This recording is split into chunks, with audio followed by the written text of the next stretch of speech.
Bonjour à tous et bienvenue. Nous allons parler aujourd'hui, comme on le précisait, d'un prototype que vous avez développé tous les deux, qui s'appelle Les Nominés.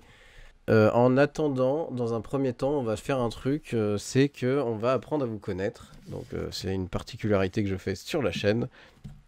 Une espèce de petit portrait chinois.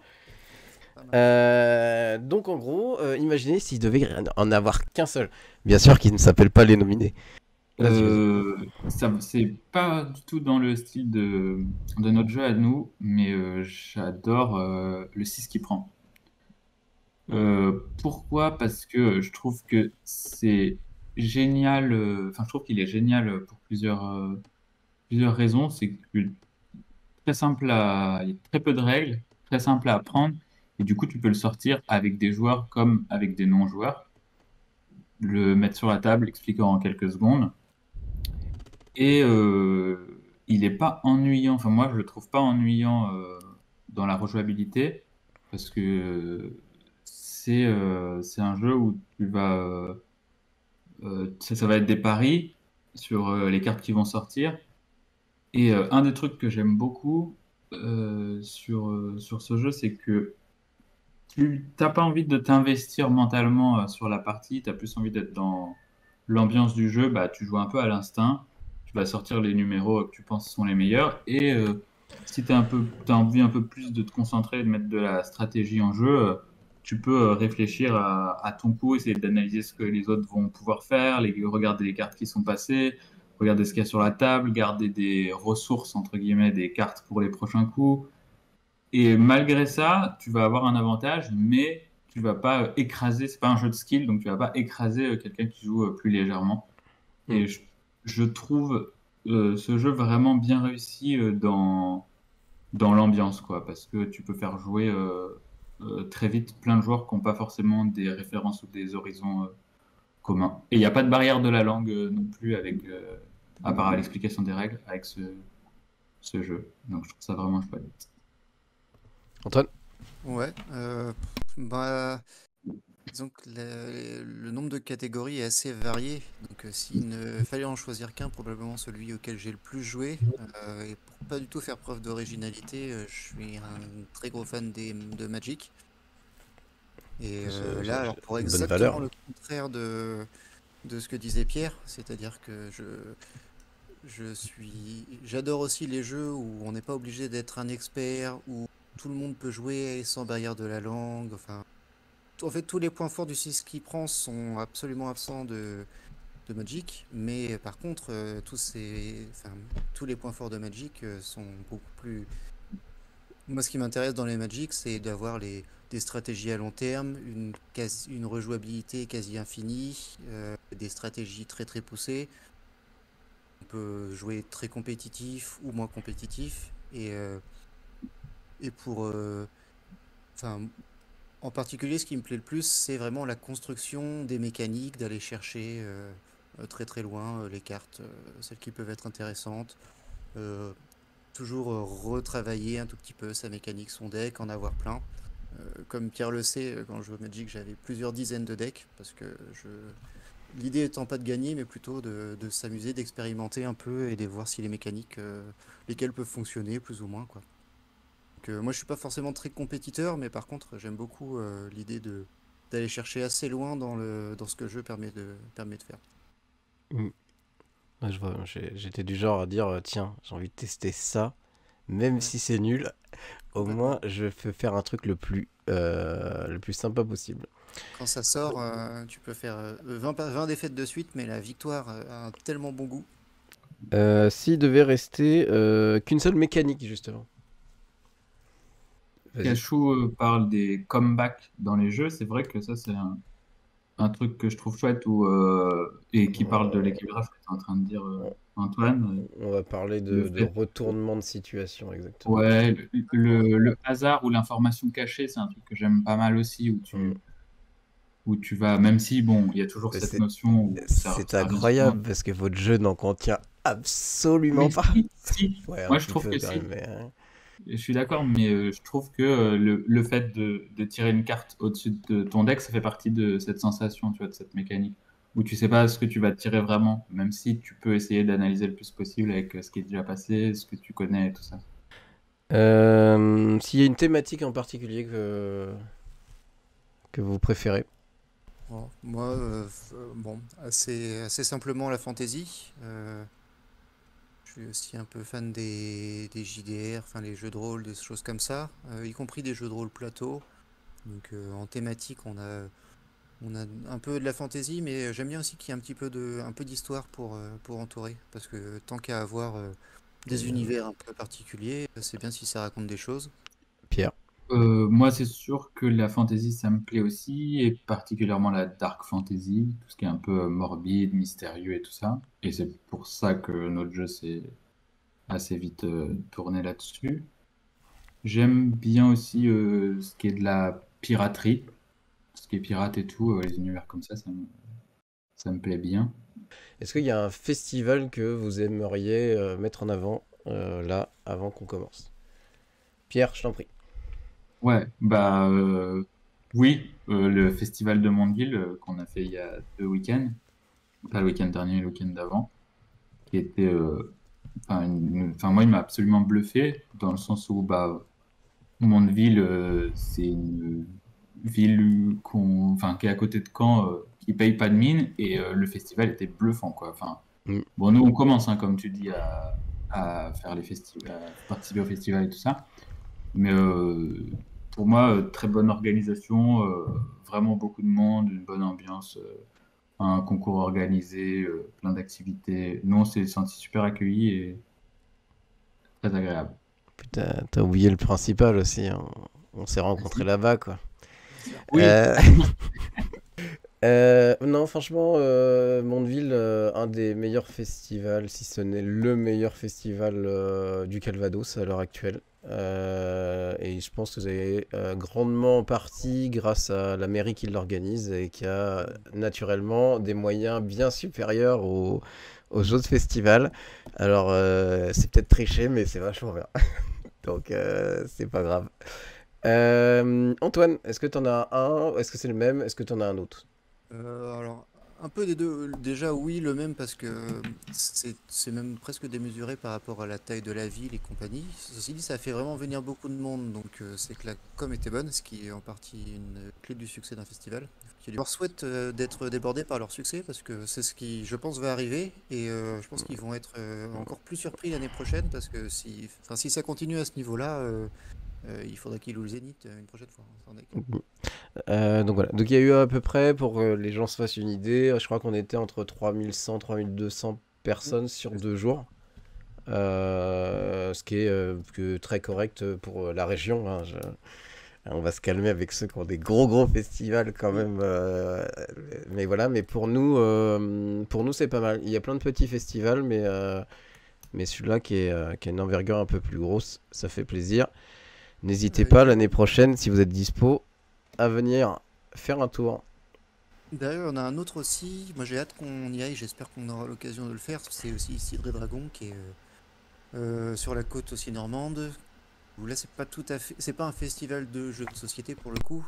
C'est un festival fantastique, médiéval et tout un tas d'autres choses. Un festival un peu de l'imaginaire. Du coup, c'est vraiment très très sympa aussi. Le jeu de société y a sa place comme tous les autres médias qui parlent de ces univers-là. Mais Oui, du coup, le fait qu'il y ait des costumes, enfin, il y a des combats de vikings sur la plage, oui. franchement, c'est assez dépaysant. C'est un très gros festival aussi normand qui a une vraie ampleur. Donc très sympa à faire aussi. Donc merci pour ces questions. Ça nous permet d'en savoir un petit peu plus sur vous. Maintenant, on va attaquer le gros du sujet. Les nominés. Qu'est-ce que c'est? Du coup, les nominés, un jeu de société d'aventure et de coopération sur le thème de la dark fantasy. Donc tout se fait par carte. On explore, pour parler un petit peu du lore qu'on a mis en place, on explore une région qui s'appelle les Terres Vermaliennes. Et elles sont rongées par le chaos, la civilisation la fuit, et un petit groupe d'humains s'est installé pile au milieu, ce sont les nominés, pour enquêter sur sur ce qui se passe. Du coup, les joueurs, ils jouent un groupe d'aventuriers qui veulent rendre visite aux nominés pour les aider et peuvent se déplacer à travers une carte de la région.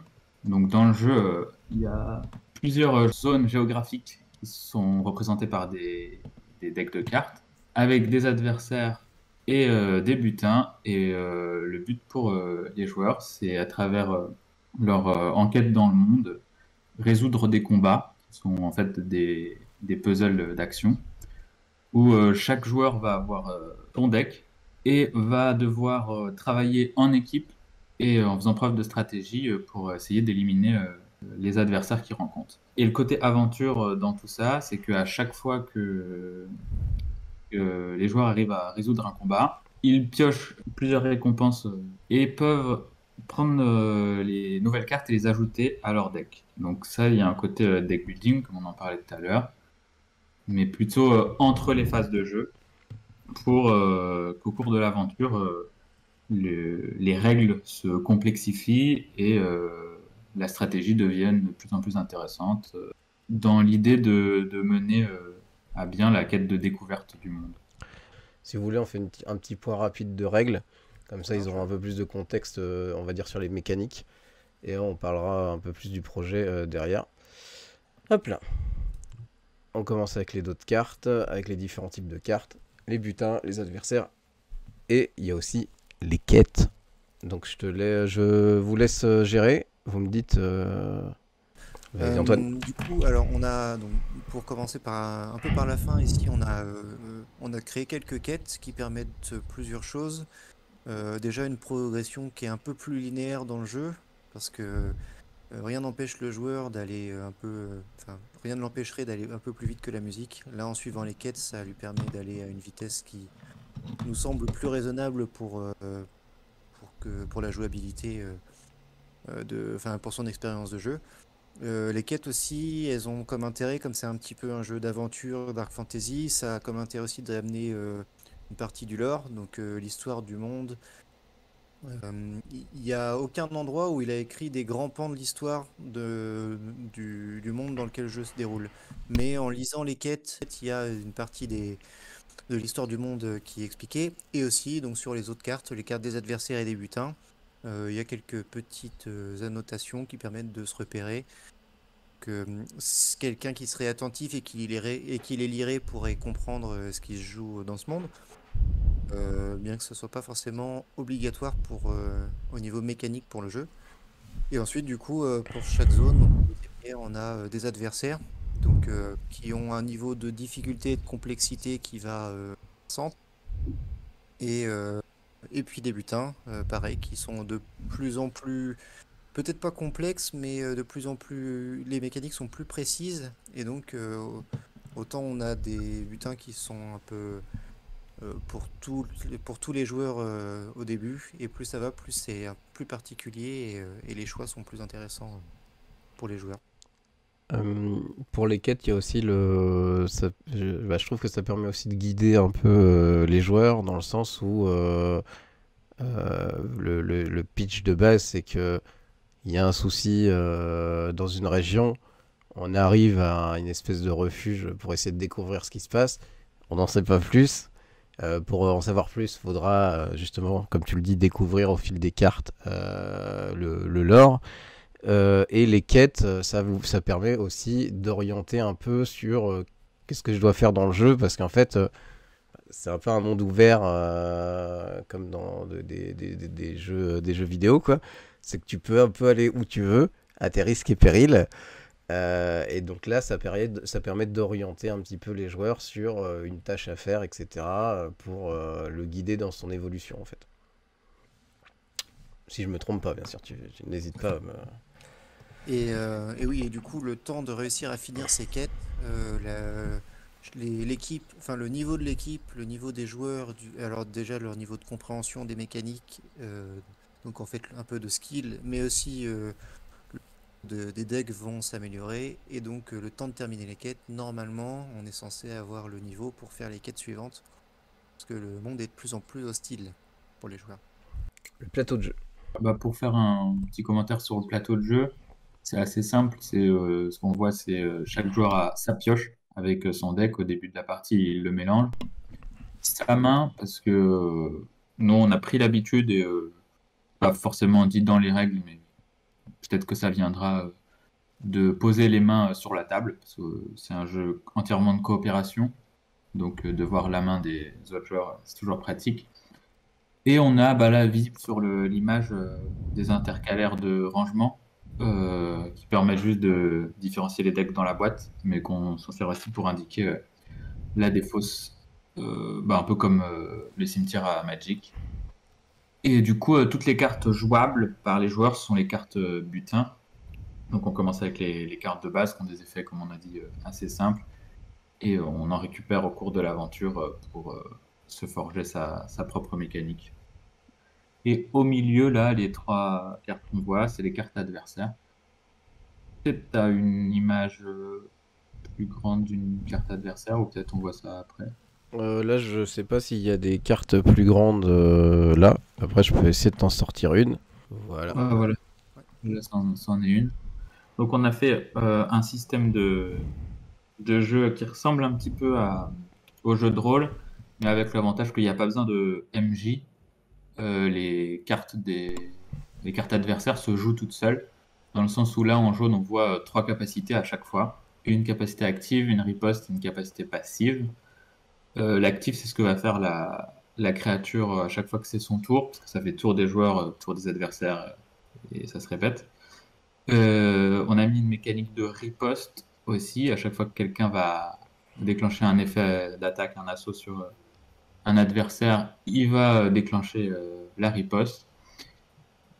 Et la capacité passive, qui est une petite règle en jeu et qui permet aussi souvent, en fait c'est une petite règle en jeu supplémentaire tant que l'adversaire est en vie, qui permet aussi d'avoir de la stratégie, en plus de construire des mécaniques, d'avoir de la stratégie de ciblage, dans le sens où les joueurs ils vont devoir dès le début du combat se dire oh, bon, on commence par celui-là parce que sa vie ou ses attaques sont fortes, mais aussi sa règle de jeu est moins chiante ou plus chiante que les autres. Tout en bas, un type de ciblage aussi. Ça, je trouve que c'est un peu une force, je me rends compte dans le jeu, où chaque créature chaque créature a un type de ciblage. On a fait une dizaine de types de ciblages différents et ça crée aussi des patterns et pas d'humanité, mais un peu d'intelligence chez la carte adversaire où elle va, selon son type de ciblage, taper celui qui est le plus faible, celui qui a le plus de cartes en main. Enfin, ça a pour volonté aussi de déclencher de la stratégie de ce côté-là En fait, il y a de la gestion d'aggro dans le jeu de cartes et ça, je trouve, ça rend bien. Un petit avantage Vas-y. aussi des adversaires, c'est que en fait, comme à leur tour, il n'y a que 2 choses réellement à regarder, c'est-à-dire leur actif et leur ciblage. Donc, qui est-ce qu'ils vont viser et qu'est-ce qu'ils vont faire sur cette cible. Le tour des adversaires est vraiment très court, ce qui fait qu'en fait, 98% du temps de jeu va être sur la réflexion de l'équipe, à comment gérer son tour, comment gérer la stratégie de l'équipe. L'adversaire, lui, joue de manière totalement autonome et à part quand il y a des ciblages qui se télescopent quand on ne sait pas décider qui fait quoi, ou du coup on le résout à l'aléatoire, donc nous on fait le dé. Mais sinon, les adversaires, le tour se joue extrêmement vite, donc voilà, il n'y a pas de lourdeur là-dessus, là où parfois dans des jeux, notamment des jeux avec un MJ, le tour du MJ c'est un tour à part entière et ça prend beaucoup de temps par rapport par rapport au reste de la partie. Pour ceux qui verraient pas, parce que c'est pas forcément très lisible sur le live, la carte qu'on voit, quand elle attaque, elle va infliger 3 et 3 supplémentaires si la cible a 3 cartes en main ou moins. Donc ça, c'est l'action qu'elle va le faire à chaque attaque. Quand on l'attaque, la riposte fait qu'on doit se défausser d'une carte où on doit se prendre 4 blessures. Donc c'est un choix qu'on doit faire. Son talent, c'est que si un joueur qui meurt, en fait, elle regagne toute sa vie, la carte. Voilà. Après, les passifs, ça peut être, on peut plus se soigner si on a un marqueur, ou on peut plus, voilà, ça peut être très varié. Et c'est ce qui donne une rejouabilité au jeu, parce que on l'a pas précisé avant, mais C'est vrai que c'est important. Là, il y a 3 adversaires parce qu'il y a 4 joueurs. Donc en fait, à chaque fois que vous allez visiter une zone, donc en haut à gauche, il y a la zone de la créature. Vous allez piocher dans le paquet de la zone X cartes de créatures qui sont le nombre de joueurs moins 1 et qui vont former la partie. Donc c'est le mélange de ces cartes qui va créer aussi beaucoup de rejouabilité parce qu'il y a des adversaires qui vont plus ou moins bien comboter, qui vont générer des menaces différentes et plus ou moins importantes. D'où l'importance du ciblage que Pierre précisait tout à l'heure. Les cartes de départ, il y a 15 cartes. On passe un peu. Les mécaniques de jeu sur ces 15 premières cartes. Nous, on présente souvent le jeu comme ça. En fait, ce qu'on a fait, donc on aime bien la stratégie un petit peu pointue, où il va falloir faire des combos, comme ça. Et on aime bien le système de mots-clés, d'effets très précis et tout. Mais on a fait des decks de départ, c'est quelque chose qui me tenait un petit peu à cœur, où les effets sont le plus simples possible. Pourquoi? Parce que moi, un des trucs, comme j'imagine beaucoup de gens, ce qui me dérange dans les jeux de société un peu initiés, experts, quoi, c'est que t'as pas forcément envie de prendre 1 heure et demie à lire les règles, voire plus pour certains jeux, avant de commencer la partie, même si des fois c'est super intéressant de se plonger là-dedans. Nous, on a essayé de faire en sorte qu'il y ait le moins de trucs à apprendre dès le début, vu qu'on a pu se le permettre, parce que c'est le côté aventure qui va rajouter des règles. Du coup, on a 4 mécaniques de base dans le jeu. Les cartes pour piocher, à savoir que chaque tour, tous les joueurs vont piocher une carte au début de leur tour et peuvent jouer jusqu'à 2 cartes. Et du coup, les cartes de piocher, elles sont intéressantes dans la mesure où il ne faut pas se retrouver avec moins de cartes, plus de cartes en main, vu qu'on peut en jouer plus que ce qu'on en pioche de base. On a des cartes de soins qui sont là pour régénérer ce que les potentiels ennemis nous ont fait subir, qui peuvent se jouer aussi sur les équipiers. On a des cartes infligées, qui est un peu la carte de base qui va permettre de grignoter la vie des adversaires. Et on a une mécanique un peu plus originale qui est le recyclage. Parce qu'une fois qu'on joue les cartes et qu'elles se mettent dans la défausse, au bout d'un moment, si les combats deviennent un peu longs, on n'a plus de cartes pour jouer, et la mécanique de recycle va permettre de faire repasser des cartes au hasard de sa défausse en dessous sa pioche, pour faire tourner le deck plus longtemps que s'il n'y avait pas ça. Et le fait, j'en profite aussi pour parler de ça, parce que c'est des systèmes un peu comme ça, on en voit plusieurs, de défausse et des cartes qui repassent dans la pioche. Cette mécanique aussi, elle nous permet de faire jouer la pression du combat sur autre chose que les points de vie. Parce que la plupart du temps, ça va se jouer au point de vie, faut pas mourir, etc. Mais on a aussi une possibilité d'équilibrer ça par l'épuisement du deck. Donc il y a des adversaires qui vont empêcher de recycler ou qui vont faire beaucoup piocher les joueurs ou enlever des cartes de leur pioche. Et ça permet de mettre une autre pression que simplement celle des dégâts. Ouais, on a vu ça le week-end dernier où je suis venu voir une partie et tu sens ils ont fini la partie à une carte près. Alors, il y a eu quelques erreurs de play et de ciblage d'après ce que j'ai compris, mais ça s'est joué sur une carte, plus personne n'avait de pioche, c'était très limite. Donc c'est vrai que ça donne une vision supplémentaire des différentes menaces auxquelles on peut être confronté. L'idée d'avoir justement mis que limiter les mécaniques de début de jeu, c'est-à-dire de deck de départ, je trouve ça très intéressant, justement parce que tu peux commencer en 5 minutes, tu peux commencer à jouer, clairement 5-10 minutes même, t'expliques les 4 mécaniques, t'expliques le fonctionnement d'un tour, c'est parti, au revoir, on peut commencer à jouer. Donc ça c'est super bien, et en fait les autres mécaniques elles vont rentrer en fonction des butins, on verra après, qui peuvent arriver. Et résultat, tu vas apprendre le jeu en même temps que tu fais l'évolution de ton deck et que tu joues. Donc c'est beaucoup plus... tu assimiles vachement plus facilement parce que ça vient petit à petit, quoi. Et je trouve que ça c'est très intéressant. et que c'est moi, je pense que c'est une bonne vision de game design. Donc c'est plutôt cool. Et yo à Rhizome. Et Hello. salut à Coq de Singularity qui arrive en retard.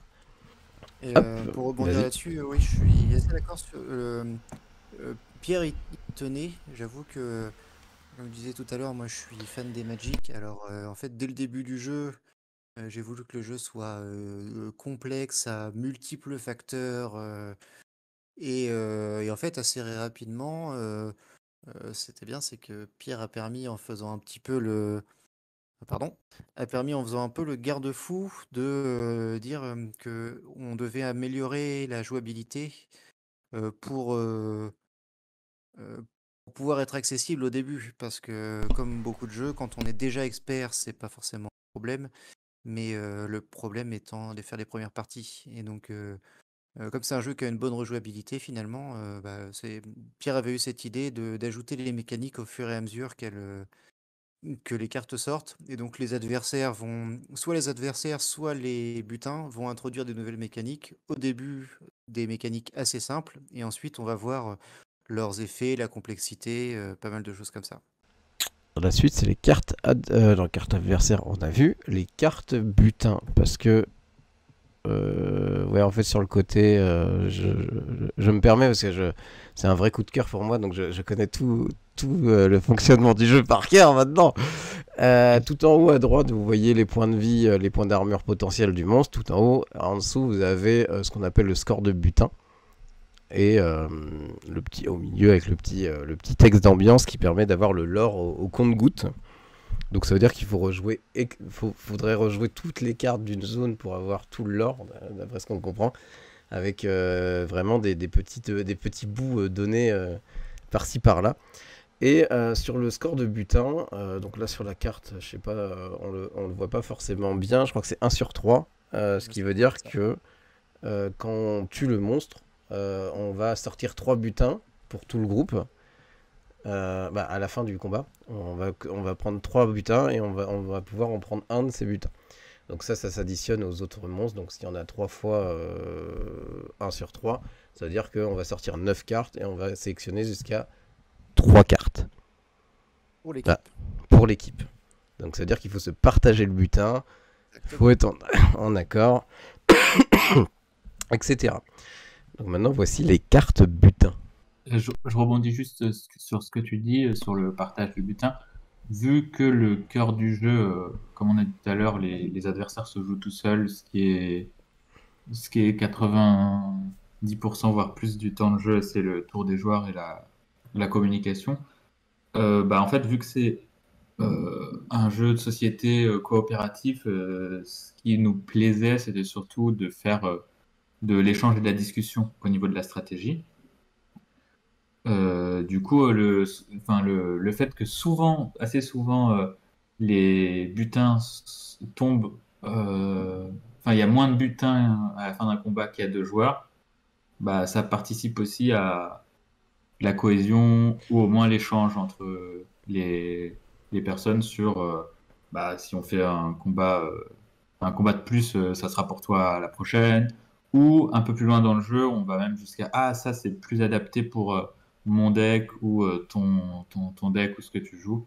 Donc ça c'est quelque chose aussi qui nous a intéressé à mettre dans le jeu, quoi. Ouais. Et, D'autant que quand vas-y. on a quand on commence à avoir pas mal d'heures de jeu, nous on joue avec plusieurs joueurs, c'est pas toujours la même équipe qui joue aussi, ça c'est une des mécaniques du jeu, c'est-à-dire que tout le monde est plus ou moins propriétaire de son deck, qui va continuer d'utiliser à chaque partie, d'une soirée sur l'autre, hein, pas forcément. Les decks ne se désintègrent pas à la fin de la partie, on ne les range pas on ne les détruit pas dans la boîte, on les garde, et donc en fait si on joue pendant, je sais pas, 6 mois, on va continuer 6 mois la même partie avec le même deck. Et assez rapidement, du coup, on se retrouve avec des joueurs, enfin, à avoir des butins où on a souvent cette réflexion qui nous dit ah, et donc, t'as vu ce butin, il serait hyper bien dans le deck de un tel, qui est pas forcément là à la soirée où on est en train de jouer, mais qui, du coup, ça nous intéresse quand même. Enfin, c'est assez intéressant pour nous de voir ça. Et aussi, je rebondis sur le côté de coop. Euh, Ça aurait pu être un souci qu'il y ait moins de butins que de joueurs, mais en fait, ce qu'on constate, c'est que assez souvent, ça arrive même assez souvent que, disons qu'on soit trois et qu'il y ait deux butins et que ça aille très bien avec le deck d'un l'un des joueurs. Assez souvent, les joueurs vont dire non, mais nous on prend rien. Ces deux-là, si tu les prends, c'est vraiment très très bien pour ton deck. Et donc, en fait, les joueurs vont pas, entre guillemets, se sacrifier, mais pour le bien de l'équipe. Donc, ça aurait pu ne pas Il- fonctionner. Et au contraire, je trouve que ça marche bien. D'ailleurs, il y a une chose qu'on n'a pas précisée, autour des joueurs, chaque joueur, on choisit l'ordre de jeu. Faut juste que toutes les actions soient faites pour passer au suivant. Ce qui fait que c'est vraiment un jeu où on est en train de dire attends, moi je peux faire ça, est-ce que quelqu'un peut me soigner avant, est-ce que voilà, attends, je peux faire infliger beaucoup de points, de dégâts, mais je vais peut-être vous tuer au passage, excusez-moi, est-ce que vous avez assez de vie. Il y a plein de. Il y a un gros dialogue à ce niveau-là.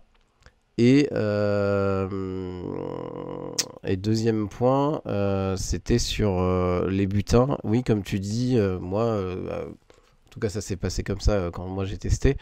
On est vraiment en train de regarder, à dire ah ouais, je veux dire au pif, un tel a un deck soin ou un mec, des Vontar quand elle jouait, elle avait beaucoup de cartes où elle inflige des dégâts à tout le monde. Il y avait une grosse carte dans le même genre. Elle a fait ah bah on a fait ça, bah tiens c'est pour ton jeu quoi. Donc on était vraiment en mode on est plus dans le choix des butins à dire pour qui c'est utile parce que il n'y a pas vraiment ce côté on joue tout seul en fait. On joue vraiment tous ensemble et résultat on va essayer d'apporter la meilleure optimisation, on va dire. Ça pose pas de problème de voilà. Surtout que ça n'empêche pas que à la prochaine partie, il y a trois cartes qui soient bonnes pour quelqu'un et qu'il ait les trois. C'est vraiment assez variable, on va dire là-dessus. Et donc voilà, donc ça, je trouvais ça vraiment très intéressant dans le développement, etc. Donc voilà. Et après, bon, là on le voit pas trop, mais il y a plein de mécaniques qui vont arriver dans les butins des différentes zones qui vont apporter des constructions ou des mécaniques particulières et donc amener sur potentiellement des archétypes. Parce que au début, vous commencez à peu près tous, vous commencez tous avec la même chose et vous développez votre deck comme vous voulez. C'est-à-dire que vous n'êtes pas un gros guerrier ou un moine ou un sorcier ou machin truc. Vous êtes ce que vous avez envie de faire et si à un moment vous avez envie de changer, eh ben vous changez ou d'être biclassé ou d'être machin. C'est vraiment à vous de gérer votre deck, soit de faire un truc très ciblé, soit de faire un truc très équilibré. C'est vraiment à vous de choisir ça. Et je trouve ça très très cool. Voilà. Moi, ce que je trouve qui marche bien là-dedans, parce que c'est souvent des discussions qu'on a après dans les retours avec les nouveaux joueurs qui débutent, enfin qui découvrent le jeu, qui nous disent ah mais pourquoi pas faire des classes de départ comme c'est souvent le cas dans les jeux de rôle ou ce genre de choses. Et, euh, et ce que j'ai remarqué moi et qui me plaît trop en voyant des gens jouer à notre jeu, c'est que quand on fait un week-end ou quoi et qu'on fait plus de 5 10 parties, 10 combats, bah, les gens, ils commencent eux-mêmes à dire, alors qu'ils étaient tous partis du même deck, ah, moi je suis soutien, ouais, c'est moi qui tank, moi je suis un berserk, c'est trop bien pour moi ce truc-là. Je trouve qu'on est dans une époque où bah, l'imaginaire collectif, il est tellement déjà ancré sur plein de classes et de rôles qu'il n'y a même pas besoin de les raconter, c'est les joueurs qui se les comptent tout seuls. Et ça, enfin, moi, c'est un truc que je trouve que j'aime bien, qui n'était pas forcément pensé à la base et que je trouve qui marche bien, quoi. Ouais. Et puis il y a aussi, peut-être on n'a pas forcément, enfin moi j'ai pas forcément le chiffre exact, mais on a beaucoup de diversité de cartes de butin, ce qui permet aussi d'avoir vraiment beaucoup aussi de combinaisons possibles. À titre d'exemple, si on avait un archétype A, B et C, on pourrait faire un deck qui serait très très A, mais on pourrait très bien faire un peu A, un peu B, un peu A, un peu C. Enfin, il y a beaucoup de combinaisons qui vont très bien ensemble. Il y a des choses qui sont plus naturelles, mais en même temps, c'est aussi au goût du joueur de se spécialiser, mais pas trop. Et c'est aussi une des forces, c'est que quand on se spécialise, on est très très fort sur certaines choses. Par contre, il y a des adversaires qui nous qui nous tue complètement. Typiquement, pour prendre un exemple qui va un peu parler, si quelqu'un a un deck qui est très très axé sur le soin, quand on tombe sur les rats qu'on voit à l'écran là, il y en a un qui fait qu'on ne peut pas se soigner. Alors si on a quasiment que des cartes de soin, il va falloir qu'on compte sur les collègues pour vite se débarrasser du rat et pouvoir jouer. Et en fait, pour toutes les sortes de mécaniques qu'on peut choisir dans son deck, on va avoir trouvé des adversaires contre qui on va être particulièrement fort ou particulièrement faible, ou d'autres où il n'y aura pas d'influence et ça se jouera un peu à la stratégie de l'équipe. Les cartes butin, en fait, c'est très simple. Je pense que là où on en est dans l'explication, si vous avez Ça, suivi c'est depuis clair. le début, vous devez un petit peu comprendre comment ça fonctionne. Il y a l'effet qui est en bas de la carte. Si tu la joues, tu as 2 actions par tour. Si tu la joues, ça résout l'effet. C'est la seule information importante, à part l'illustration. Donc on a toujours un bout de texte d'ambiance qui vient soit ajouter du lore, soit ancrer un petit peu la carte dans la réalité du jeu, ou soit en Ou une faisant une... blague. Ouais, ça peut être une blague ou une Il y a des référence. blagues aussi, des fois. En autre info, bah, on a la zone d'origine. Ça, c'est pour ranger le jeu, quoi. De quelle zone elle est extraite la carte, puis qu'après elle reste dans le deck des joueurs qui l'a pris. On a le type d'effet. Ça permet surtout de faire de la lecture de cartes plus facilement. On sait ce que c'est. Enfin, si c'est un assaut, un soin ou un équipement ou ce genre de choses. Et on a la valeur de la carte, on n'a pas encore parlé, parce que chaque carte butin va avoir une valeur, et la somme de toutes tes valeurs de cartes, ça va faire la valeur de ton deck. Et ce système de valeurs, ça permet d'équilibrer, enfin de modifier les points de vie de départ des personnages, des joueurs. Des PV. De base, on commence le jeu avec 10 points de vie, et une fois que la valeur de ton deck dépasse 10, enfin atteint 10, ça te met un point de vie supplémentaire au maximum. Et du coup, c'est aussi une autre façon de progresser dans le jeu, d'augmenter son pool de PV, quoi. Et en dessous, le prix de vente qui permet de débloquer une nouvelle fonctionnalité du jeu qui est en gros le troc de cartes qui permet aussi de nettoyer son jeu, de faire plein de choses, qui permet de recustomiser aussi son jeu s'il faut. Voilà. Donc c'est une vraie démarche de construction de deck globale qui est quand même très intéressante. Ces cartes butins sont aussi les cartes nécessaires aux réalisations de quêtes, qui veut dire qu'aussi des fois on va sélectionner peut-être des cartes pas parce qu'elles sont bien, mais parce qu'on va en avoir besoin pour résoudre la quête, avancer, etc. Et en fait on va les échanger à un moment et je crois qu'on reçoit d'autres cartes en échange qu'on peut rajouter, etc. Alors c'est à peu près tout pour les règles, comme ça vous avez une idée générale de comment fonctionne le jeu. Donc moi je le trouve très très intéressant pour 2 choses principales. Le premier c'est l'accessibilité et la rapidité de jeu. C'est-à-dire que quand on fait une partie, si on veut juste faire une partie rapide, ça prend, je sais pas, une demi-heure, 15 minutes même, je pense. Si on est 2, par exemple, je crois qu'on en parlait, je sais plus avec lequel de vous deux j'en ai parlé, mais c'est une quinzaine de minutes quand on a l'habitude de jouer, je pense. Donc c'est très très rapide et ça donne aussi la possibilité de voir un truc sur le long terme, voire très long terme, parce que on en parlera juste après, mais vous avez été très loin, très très très très très très très loin, pour dire votre jeu à l'heure actuelle. Alors, c'est pas l'état dans lequel il va être édité, sans doute, mais à l'heure actuelle, vous avez combien de cartes dans votre proto? On a 1100 cartes dans la boîte, et la plupart des cartes sont des doublons. On a du coup à peu près 600 cartes uniques. Donc, ce qui un beau bébé, quoi. Ouais. J'ai essayé de le voler, il était trop lourd. Donc ces gens sont un peu fous, il faut le savoir. Mais ils ont été déjà très très loin dans le développement de leur jeu. Ce qui veut dire que théoriquement, le jeu, même s'il est très rapide, si on veut faire qu'une partie vite fait, on peut aussi passer une grosse soirée de 4 heures dessus si on veut, à faire enchaîner les parties. Et on peut reprendre facilement d'un jour à l'autre parce que le deck il est rangé tel quel dans la boîte. Tu le ressors, tu dis bah tiens je vais aller dans cette zone. Tu prends le nombre d'ennemis, bim, t'es reparti. Et tu peux enchaîner comme ça d'un jour sur l'autre sans avoir 20 trucs à sortir, etc. Et une mise en place de fou.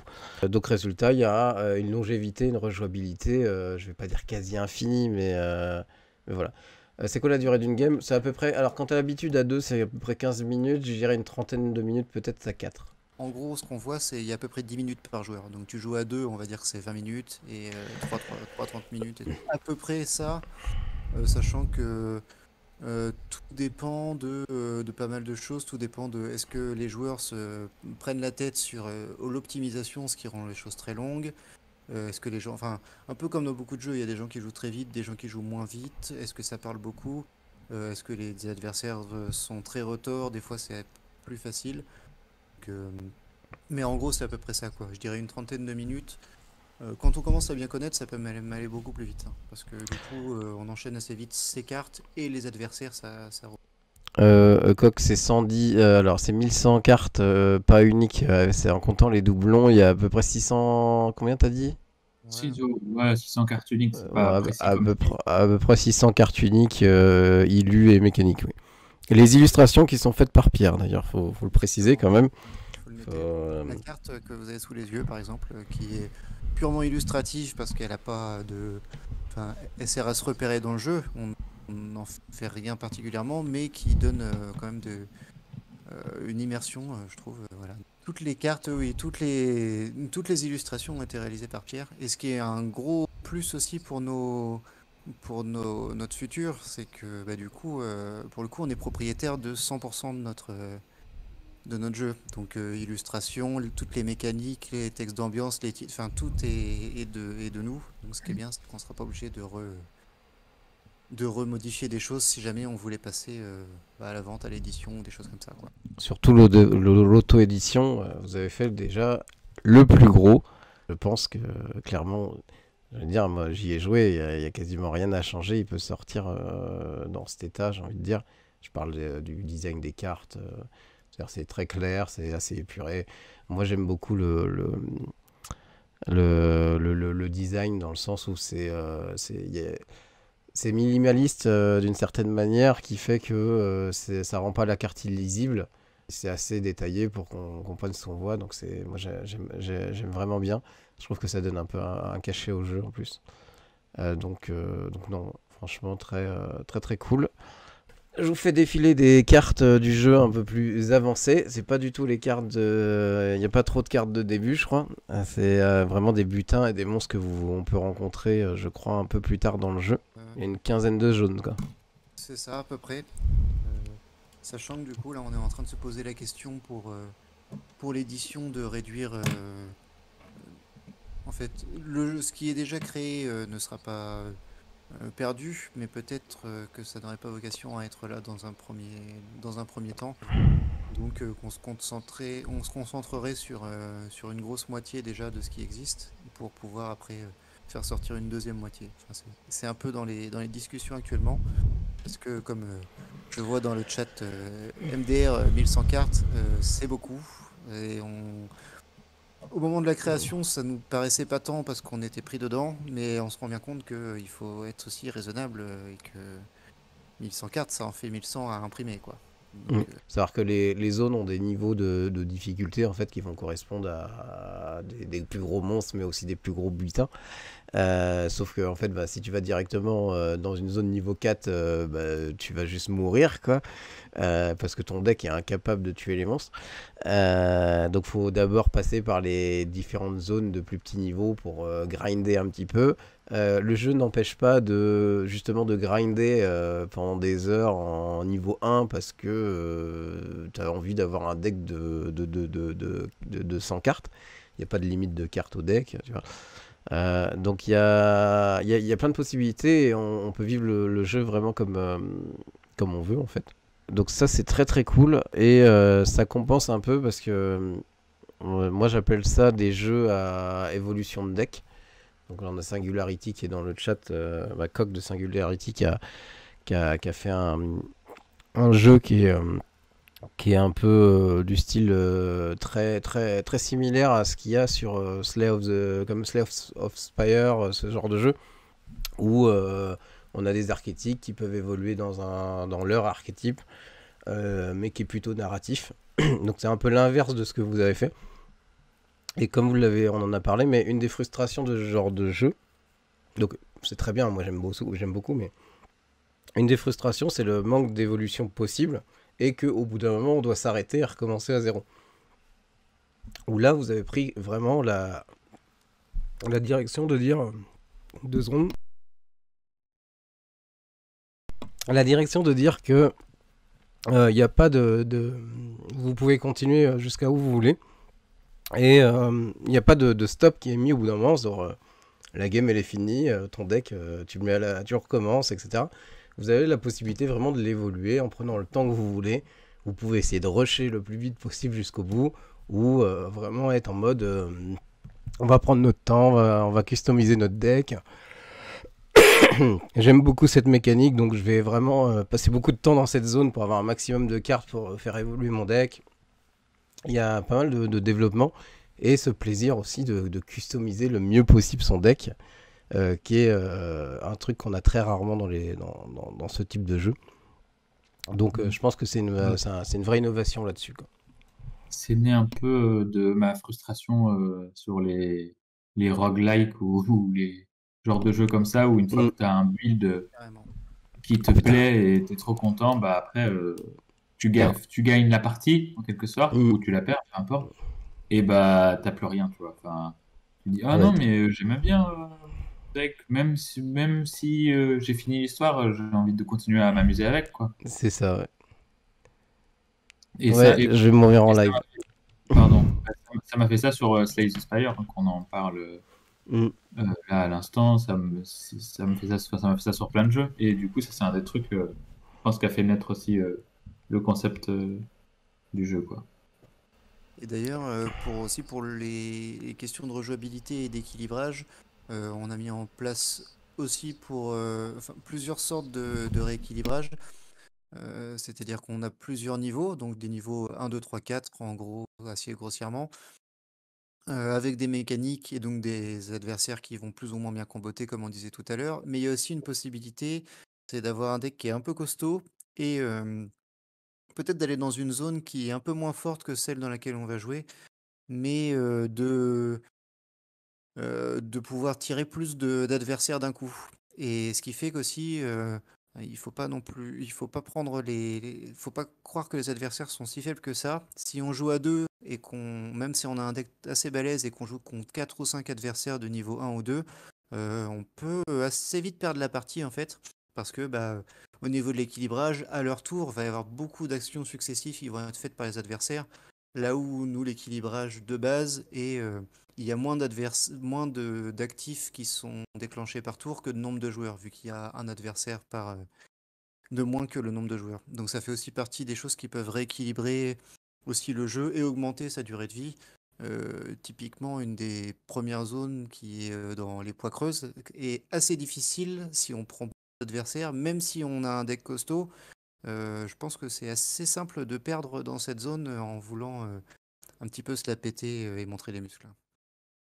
Bah, c'est la zone qu'on avait essayé à Mondeville, c'est ça?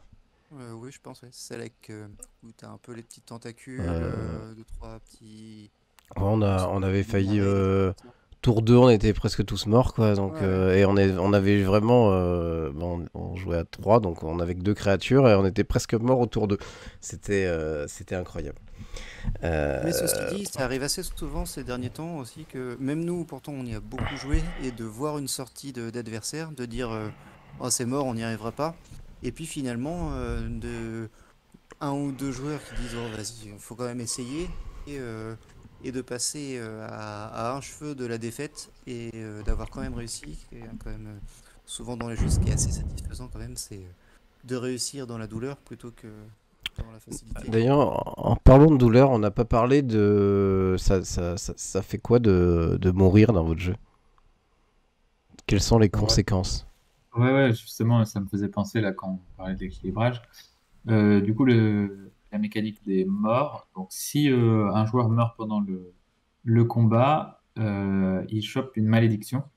Et la malédiction, à l'instar des cartes butin, elle va s'ajouter au deck du joueur et le pénaliser pour les prochains combats. Donc c'est une petite pénalité dans le sens, il faut jouer la carte pour la faire sortir de son deck. Et jouer la carte, ça te fait subir un point de dégâts.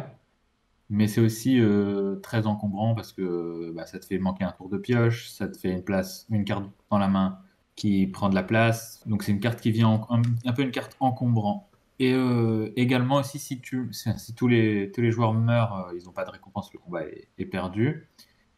Et si le combat est quand même gagné, mais il y a des morts dans la partie, ils peuvent pas avoir accès au butin dans la distribution. Donc ils Donc, peuvent aussi voir passer les butins qui les intéressent. pour exemple, à Mandeville, quand on avait testé avec Devontard, Pierre a mouru volontairement pour montrer la mécanique. Ouais, Et mais c'était ça. il y a une carte qui est tombée en fin de partie qui allait vraiment dans son jeu. C'était merveilleux. Et donc on a pu lui faire, regarde, cette carte-là, elle est pour toi, mais en fait non, t'as pas le droit. Donc c'est très drôle aussi. Mais bon. On est à peu près OK sur le jeu, etc. Si vous avez des questions dans le chat, n'hésitez pas à les poser. Même si j'ai l'impression que la plupart connaissent très bien votre jeu aussi. L'idée de ce jeu, c'est quoi le départ que vous êtes connu avant de développer le jeu, pendant comment tout ça est venu en fait? Alors déjà, on se connaît depuis quelques années, on a travaillé ensemble, je sais pas, ça doit faire au moins 5-6 ans, peut-être un peu plus, on se connaît, ouais, peut-être 5-6. On a été collègues de travail il y a quelques années, on se connaissait, on est amis depuis un moment, on a un peu des centres d'intérêt qui sont communs, donc dans le jeu de société, le jeu vidéo, et puis tout un tas de choses comme ça. Euh, pour l'idée du jeu, en gros, je pense que ça, enfin, pour moi en tout cas, ça se ressemble au point de départ. J'ai créé 2 autres jeux, juste comme ça, avec l'idée de jouer à des jeux qui me déçoivent, et donc j'ai envie enfin, de rajouter les mécaniques qui, à mon goût, manquent au jeu. Et donc en fait, pour les nominer, ce qu'on a un peu fait, c'est qu'on a voulu faire, à mon sens, on a voulu faire un peu le jeu auquel on aurait voulu jouer. En fan de Magic, on a du deck building et compagnie, on a de l'aventure. En fait, on a toutes les choses qu'on retrouve pas forcément dans d'autres jeux. Alors, j'avoue que j'ai pas une connaissance très étendue sur ce qui se fait, mais en tout cas, en fait, assez rapidement, on a décidé quelles choses on voulait mettre en avant. On voulait jouer à un jeu coopératif, stratégique, faire du deck building, faire sur du long terme, et donc le jeu c'est un peu affiné au fur et à mesure. Et donc voilà, c'est un petit peu ça qui est né. Ça, il y a un peu plus de 3 ans qu'on est sur le projet. Donc au début, on avait, vous voyez un peu tout à l'heure là dans les illustrations, des bouts de papier, des idées vagues et tout ça. Et après, rapidement, on a commencé à faire des tableaux, des choses un peu plus sérieuses, un peu plus organisées. Et puis Pierre s'est mis à faire les dessins en quantité. Et donc en fait, assez rapidement, on a eu beaucoup plus rapidement que ce que je pensais qu'on ferait, quelque chose qui est assez abouti comme on a maintenant. Moi j'aime bien comparer votre jeu à une espèce de JCE, mais avec justement ce côté évolutif qui est un peu manquant. Pour ceux qui connaissent un peu, il y a Horror of Arkham où tu gagnes un peu d'expérience et tu peux modifier vite fait quelques cartes en fin de chapitre, mais souvent bah, tu vas faire 3-4 parties et puis tu as terminé ta campagne quoi. On n'est pas dans des grosses campagnes très très longues, donc on n'a pas une grosse customisation, voilà. C'est plutôt un die and retry, je dirais, ce jeu-là. Donc là, il y a vraiment cette volonté d'aller là-dessus, et la vraie force qu'a le jeu, c'est que vous avez pas fait l'erreur de rajouter ça à quelque chose d'existant, mais vraiment d'en faire le cœur du jeu, et de tourner vraiment tout le jeu autour de cette mécanique, ce qui lui donne vraiment son identité en fait, et qui fait qu'il fonctionne parce que en fait, bah, vous avez créé presque un nouveau type de jeu, à ma connaissance en tout cas, à ma connaissance du jeu, j'ai pas vraiment vu la même mécanique ou quoi que ce soit autre part. Donc ça c'est une vraie force je trouve, donc ce qui rend très intéressant votre projet. 3 ans de développement à l'heure actuelle. Ouais, c'est ça. Après, faut savoir que, bon, comme c'est pas notre activité principale, c'est pas 3 ans forcément linéaire, quoi. Il y a des périodes où on faisait autre chose, il y a des périodes où on a été plus impliqué. Mais ouais, ça fait 3 ans fait les premiers phrases de stylo sur les bouts de papier déchirés à la main, sont nées, quoi. Pour ce genre de projet, c'est des façons de travailler qui sont assez frénétiques par moment et des périodes plus creuses à d'autres endroits. Par contre, l'aboutissement du jeu aussi se fait sur le fait qu'on soit tous les deux. On a des idées, des personnalités qui s'accordent bien et on est tout à fait capable de se dire sans aucun souci que cette idée est bonne ou moins bonne, de débattre sur une idée pour se faire des critiques constructives et de ressortir quelque chose qui est mieux que l'idée de départ. Et personne ne se sent, entre nous deux, on se sent pas outré. Si on a une idée et qui nous paraît géniale et qu'elle n'est pas accueillie comme quelque chose de super, en fait, très souvent, on va aboutir sur quelque chose qui est mieux que l'idée originale, mais parce qu'on va avoir aussi eu l'opportunité d'en discuter. Et, euh, et puis aussi, il y a le facteur remobilisant ou le fait que l'un ou l'autre, on se tire un petit peu vers le haut pour se faire des séances de travail quand même assez régulièrement. Maintenant, on commence aussi à faire un petit peu de communication et tout ça. Donc, il y a aussi ce côté-là qui fait qu'il n'y a pas de lassitude parce que parfois, enfin, je pense que pour beaucoup d'autres choses, les gens peuvent le savoir, mais la création, les choses comme ça, peut y avoir un petit peu de difficulté à maintenir le projet dans du long terme. Et 3 ans, c'est pas rien. Et du coup, le fait qu'on soit tous les deux, ça fait que qu'on continue à bosser dessus, quoi. Pour rebondir, pour moi en plus, j'aime bien faire durer un petit peu. Bah, c'est quelque chose qui me faisait un petit peu peur avant que je prenne cette habitude, mais faire durer les projets dans le temps, pas me presser sur un truc jusqu'à ce qu'il soit bouclé. Donc des fois, c'est un peu chiant parce que tu te dis, ah, mais je fais jamais rien de concret, je fais jamais rien de fini, quoi. Mais pour moi, les projets que j'ai faits avant ça, en dehors du jeu de société, et puis sur ça, je reconnais aussi l'intérêt quand je me dis, attends, mais ça fait 6 mois, 1 an, 2 ans et même voire 3 ans que je suis dessus et je suis pas lassé, je me suis pas dégoûté du projet. Je trouve toujours que, enfin, ça m'apporte aussi de le vivre le projet. Donc je trouve ça en faisant, enfin, pour moi, c'est un peu un point de confirmation sur le fait que, bah, enfin, il est intéressant, quoi. Enfin, au moins pour nous, quoi. D'ailleurs, ça me fait penser, parce que je viens de voir, en t'écoutant, je viens de voir un truc. Je pense qu'on est à peu près sur les 2 ans de ma chaîne en contenu, on va dire, jeu de société. Donc le temps passe vite quand on est lancé dans des projets. C'est impressionnant. Donc merci d'ailleurs à tous ceux qui me suivent depuis un moment. Et à tous les nouveaux, bien sûr. Et pour continuer sur la production du jeu, enfin les étapes de création, bah ensuite on a un peu plus travaillé la mythologie du jeu, l'histoire et tout ça, pour créer un univers, parce qu'en fait il y a plein de concepts visuels qui sont ramenés. On a dit, ah bah c'est trop bien, on retrouve ça, on retrouve ça, on retrouve ça, vas-y on crée une histoire pour la cacher dans le jeu. Et après il y a eu toutes les phases de test en fait, où même si ça se chevauchait un peu, bah on a imprimé des cartes sur mon imprimante et puis une fois toutes les 2 semaines, on faisait une soirée avec des amis et puis on faisait des tests, on équilibrait. Ça marchait pas, ça c'était trop fort, ça c'était trop faible.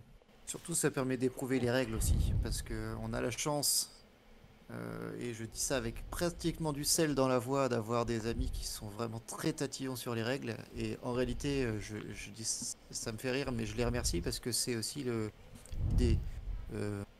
On ne demandait pas aux gens de venir nous faire une critique élogieuse, on demandait aux gens d'essayer de casser le jeu et de dire s'il y a une règle qui est pas claire, il faut qu'on mette le nez dessus parce que tout le monde le sait, quand on écrit, on voit pas ses propres fautes et donc on a des joueurs expérimentés d'autres styles de jeu qui sont venus aussi nous montrer les limites de nos règles du jeu pour qu'on fasse des règles qui soient assez robustes à toutes les situations.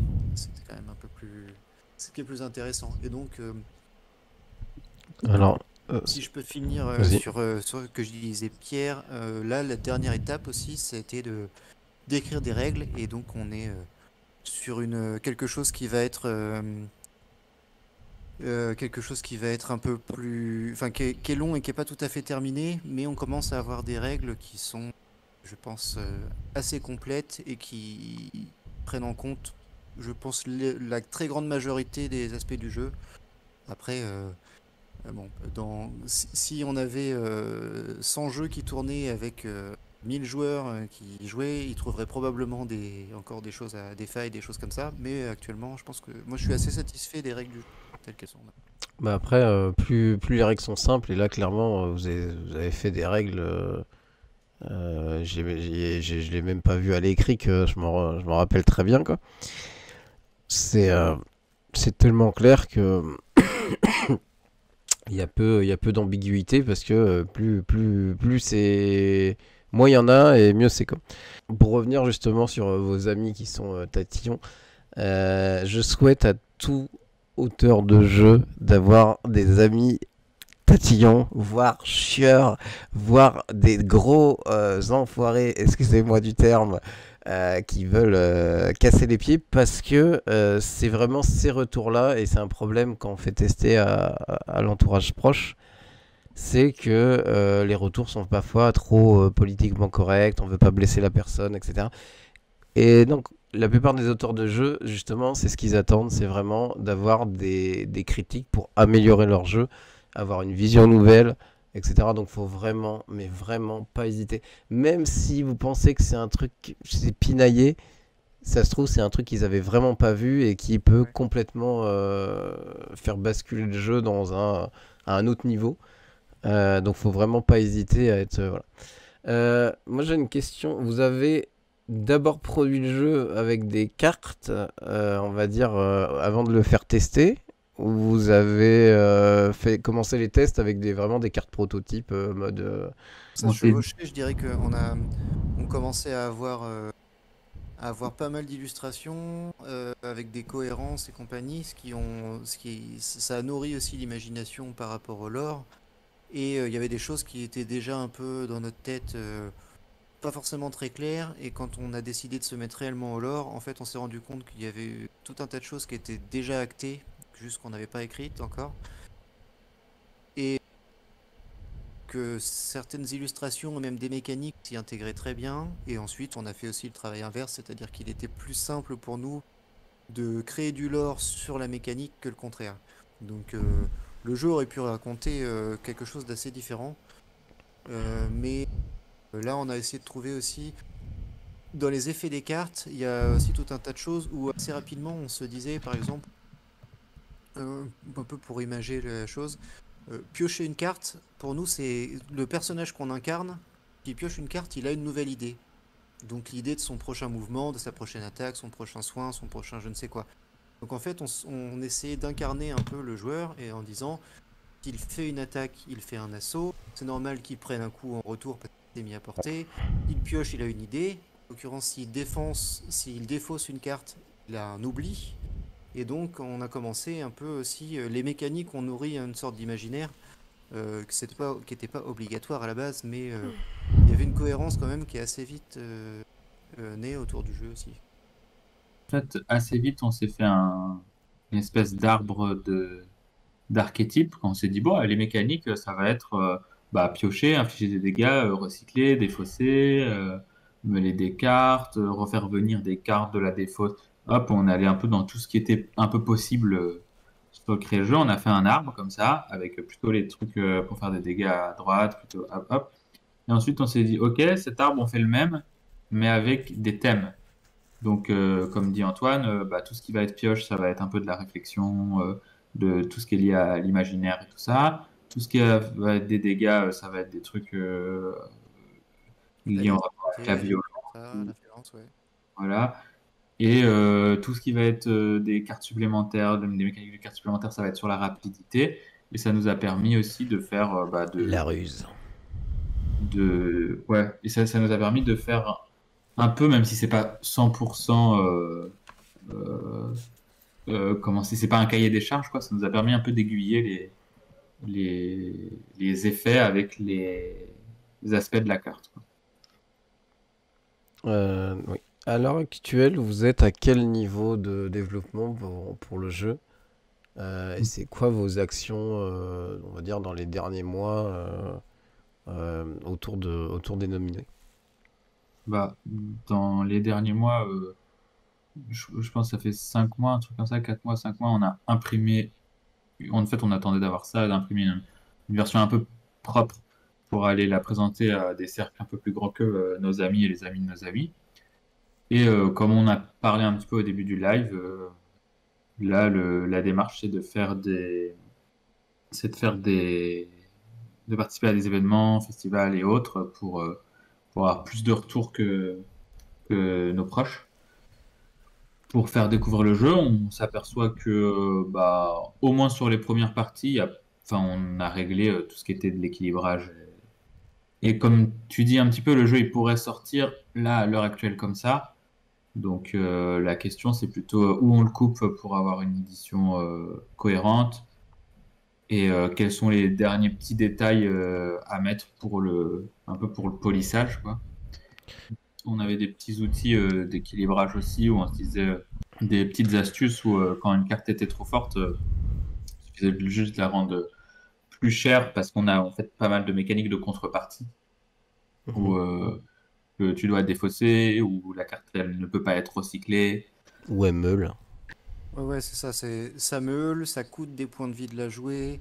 Il y a des conditions qui permettent de. Enfin, elle ne peut être jouée que sous certaines conditions. Il faut avoir, je sais pas, un certain nombre de points de vie au moins, un certain nombre de cartes dans la main, plus ou moins, un certain nombre de cartes dans la défausse, enfin tout un tas de choses. Et c'est au deck du joueur de créer les conditions pour qu'une carte forte puisse être Mm. jouée. Parce qu'au final, dans les zones un peu plus fortes, les zones de niveau 3 et 4, les cartes sont pas à proprement parler beaucoup plus fortes. Elles sont plus fortes, mais elles sont plus conditionnées et plus difficiles à jouer. Et donc en fait, quelqu'un de niveau 4, quelqu'un qui est niveau 1 et qui aurait l'opportunité d'aller choisir un butin au niveau 4, il saurait pas forcément quoi faire de ces cartes parce Mm. qu'il n'aurait pas un deck qui serait construit pour lui permettre de la jouer assez facilement. Ça marche pas pour chaque chose, mais il y a aussi cette idée-là de complexité qui va croissante. Et du coup, les cartes sont plus fortes, certes, mais elles sont aussi plus difficiles, plus complexes à jouer. Je vois dans le diapo qui passe, vous avez fait une instance tabletop simulator. C'est dans une volonté de test interne, c'est une volonté d'essayer d'avoir plus de testeurs online, de pouvoir faire découvrir le jeu à des gens à distance.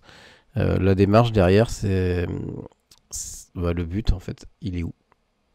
Bah, le but, ouais, c'est de pouvoir faire découvrir le jeu à distance et pour faire des tests internes.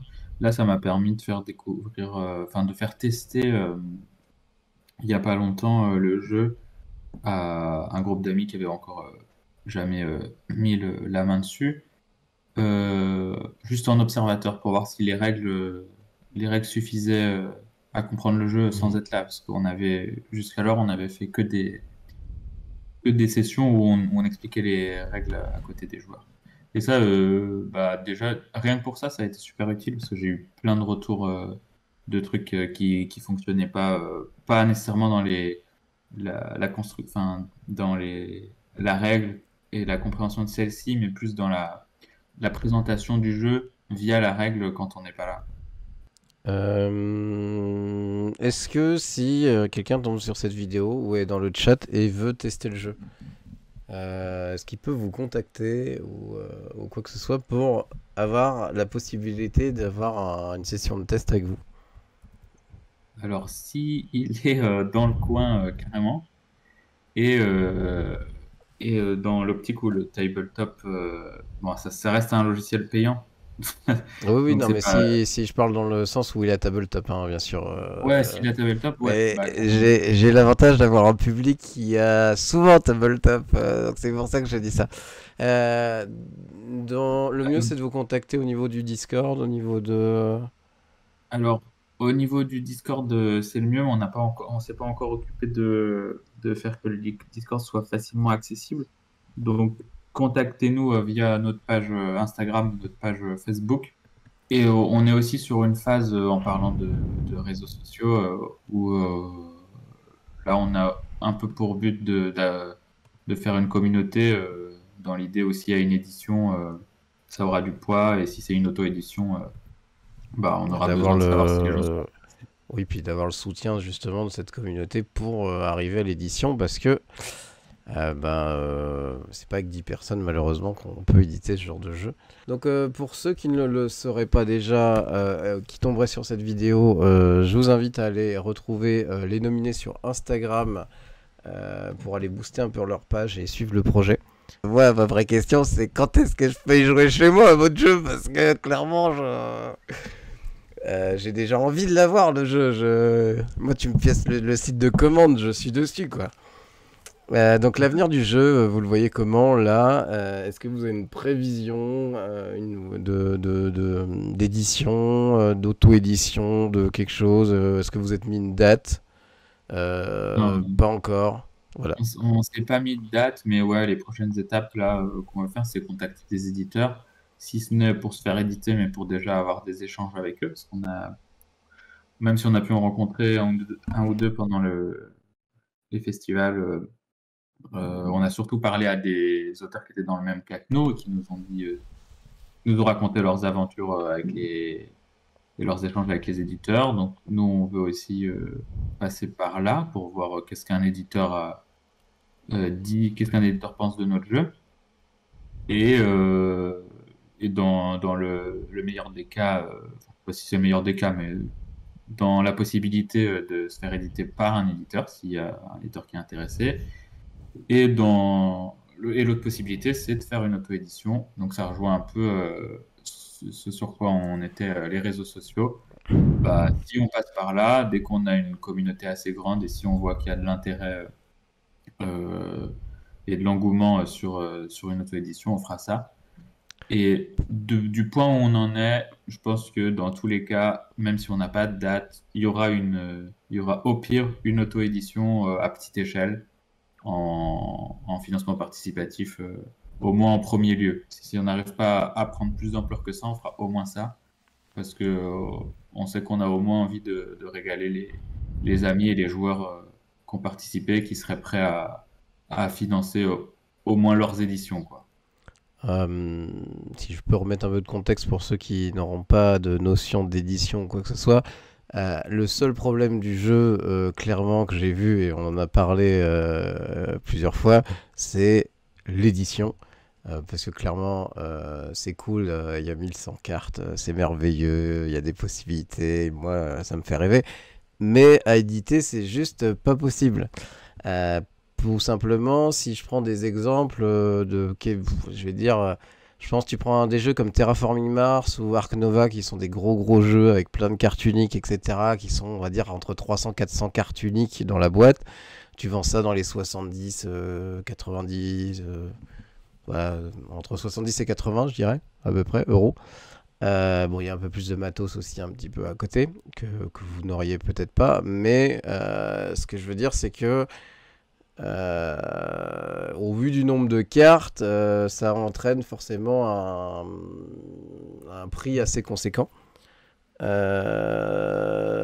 Après, il y a d'autres façons d'éditer, type JCE, avec un truc de base et des extensions qui vont venir s'ajouter progressivement, etc. Il y a plein de façons d'éditer le jeu complètement. Mais pour un éditeur, ça reste compliqué à envisager. Donc, c'est quand même assez difficile de trouver des éditeurs qui sont prêts à prendre des risques de ce type, etc. Voilà, donc la complexité pour ce jeu, je pense que ça sera principalement l'édition. Et clairement, l'auto-édition est aussi une voie à ne pas écarter, parce que elle sera peut-être la plus simple pour vous de l'éditer dans on va dire, dans le mode que vous voulez. Parce que sinon, il y aura peut-être des compromis, ce genre de choses à faire. Et vu le temps que vous avez mis et la passion qu'on va dire que vous avez mis dedans, ça risque d'être un peu compliqué. Mais pour moi, ça reste un jeu qui a vraiment un potentiel et qui reste éditable. Il faut juste trouver le bon format ou le bon interlocuteur qui a envie de se lancer dans ce projet avec vous. Est-ce que tu voulais ajouter quelque chose là-dessus, Antoine? Parce que je ne t'avais pas laissé parler. Ouais, bah, tu dirais que là, nous, notre prototype, il y a pas mal de petites pièces et des choses comme ça que Pierre a fabriquées, a designé, tout ça, qui n'ont pas forcément, qui sont pas indispensables pour jouer. Et donc, au final, le cœur du jeu, c'est uniquement des cartes. Donc, je me dis que même pour de l'auto-édition, si on faisait, comme tu disais, plusieurs extensions, des choses comme ça, on pourrait se retrouver avec un total de cartes qui est plus raisonnable et uniquement des cartes, ce qui ferait quand même baisser je vais parler un peu en barbarisme, mais le coût de production, qui quand même est quelque chose qui va être rentré en ligne de compte au bout d'un moment. Et donc, peut-être qu'on pourrait avoir. Alors, je connais pas les jeux dont tu parlais tout à l'heure à 70-80, mais à mon avis, un jeu juste de cartes, on peut faire baisser largement le prix. Et si là, nous, on commence un petit peu à. Il y en a un, il vient de gagner l'As d'or expert, par exemple. Voilà, c'est ce genre de jeu. Mais du coup, voilà, nous, on commence à se rendre compte en parlant avec des gens que effectivement, c'est trop. On en a trop d'un coup et on n'est pas contre. On en discuté, on a un peu travaillé dessus cet après-midi encore sur auxquels endroits on coupe, comment est-ce qu'on peut découper, garder de la cohérence. Donc, on va retravailler sur deux, trois petites choses pour pas couper à la machette en plein milieu et faire ça salement. On retravaille un petit peu le tout pour que ce soit bien fait. Après, voilà, pour ce qui est d'une date d'édition, d'auto-édition, on va voir un peu ce que nous diront les éditeurs qu'on arrivera à toucher. Est-ce que les petits festivals, les rencontres avec des gens et tout ça, qu'est-ce que ça donne? Et puis après, moi j'ai envie de dire, c'est peut-être pas pressé pour. Enfin, 2023 étant entamé, mais en tout cas, je pense que d'ici. J'essaie de ne pas m'avancer, mais d'ici la fin de 2023, je pense qu'on aura pris une décision sur la manière de faire, quoi. Là, on est encore un peu en perspective, on tâte un peu le terrain à plusieurs niveaux. Sachant qu'on n'y connaît rien, hein, ni en création d'entreprise, ni en édition, ni en impression. La seule chose qu'on sait faire, à mon goût, c'est faire le jeu. Moi, ce que je vais vous dire, c'est que je crois fortement dans ce projet. C'était vraiment un coup de cœur que j'ai eu. Je suis très content d'être tombé sur vous à Mondeville. J'ai hâte de voir où va aller votre projet. Apportez tout le soutien nécessaire à ce projet si vous avez trouvé de l'intérêt. Facebook, Instagram. Allez les embêter sur le Discord pour leur donner un peu de force. Avoir des testeurs pour tester des choses, ça peut être pratique. Si vous êtes dans la région cannaise, ne pas hésiter à aller les embêter. Hein. Il y a possible cannaise ou même Haute-Normandie, Antoine, c'est ça? Garde Amiens. Vers Amiens. Ah oui, c'est carrément la Picardie là-bas. Exactement. Donc, même si vous êtes un peu plus dans le nord, n'hésitez pas à les contacter. Et je crois que vos prochains points de rencontre en festival, on peut venir découvrir vos jeux. Est-ce que vous avez des dates? On va être en mai, 13 et 14 mai, comment ça s'appelle, Antoine? Tu sais, 24 heures de Nao? Oui, les 24 heures de Naour, qui est dans la banlieue d'Amiens en Picardie, du coup. Mhm. Comme on va faire la petite tournée Picarde à peu près dans cette période-là, et donc aussi, c'est pas totalement sûr, mais probablement que le week-end du 22 avril aussi, on sera à Amiens, on fera un ou deux bars à jeux aussi, donc bon, c'est peut-être pas forcément très proche pour tout le monde, mais Faudra c'est. suivre les réseaux sociaux si vous êtes dans le coin. Et puis après, on continue aussi, nous, de suivre avec attention les différentes manifestations, festivals et tout. Donc merci à vous pour la soirée. Donc si vous voulez soutenir la chaîne et tout, un follow. Merci à tous ceux qui ont follow ce soir. Un gros merci. C'est gratuit. Je demande pas à avoir d'abonnement parce que allez vous acheter des jeux avec votre argent plutôt. Un follow c'est gratos.